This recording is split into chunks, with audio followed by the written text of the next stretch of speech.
नाम है अब्दुल्ला। पहले दौर में गुर्बत था, सरकारी नौकरियां मिलता था मगर उस तनख्वाह पे किसी का गुजारा नहीं होता था।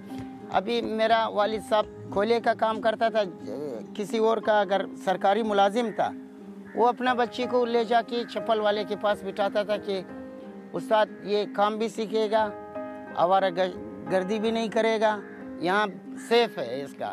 हम लोग उसी तरह काम सीखा है।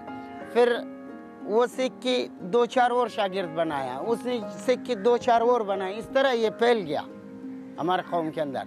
वहाँ हम मरियाबाद पे काम करके माल बना के इधरी मार्केट पे दुकानदार को देता था। फिर वहाँ हालत ख़राब हो गया, कारोबार डीम हो गया। फिर जो गरीब चप्पल वाले थे वो सारा दिवाला हो गया। फिर हम लोग निकल आया इधर।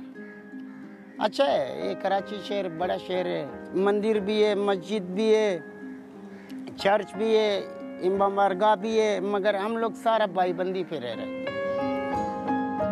पूरा चप्पल वही बनाता है जिसका कोई दुकान है, एक छोटा पोटा कमज़ोर दुकानदार है, वो एक चप्पल शुरू से आखिर तक खुद बनाता है। वैसे तो सब बनाता है मगर चप्पल जो अच्छा मजबूत नामी चप्पल होता है वो हज़ारा कौम बनाता है। उस दौर में यानी सरकारी मुलाजिम का तनख्वाह 600-700 रुपया ऐसे ही था, मगर उस टाइम जो हमारे शादियाँ हो रहा था, जो पढ़ा लिखा लड़की था या अच्छा स्मार्ट लड़की था वो चप्पल वाले का था। अब जो है चप्पल वाले को नहीं मिलता है, क्योंकि चप्पल वाला पता नहीं क्या है, बदनाम है, बोलते ही चप्पल बनाता है।